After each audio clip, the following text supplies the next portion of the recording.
3 6 7 are 42. 42 84 26.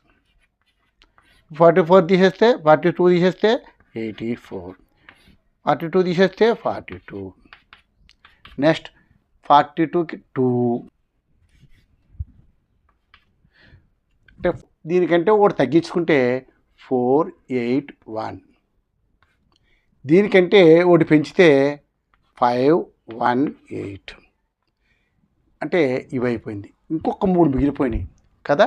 ఆ 3 ఏమవుతాయి, ఎన్ని ఎక్కువ ఉంటే అన్ని 9 వస్తాయి. 1 2 3.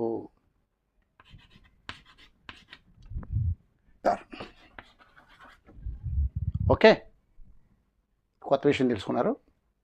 ఓకే.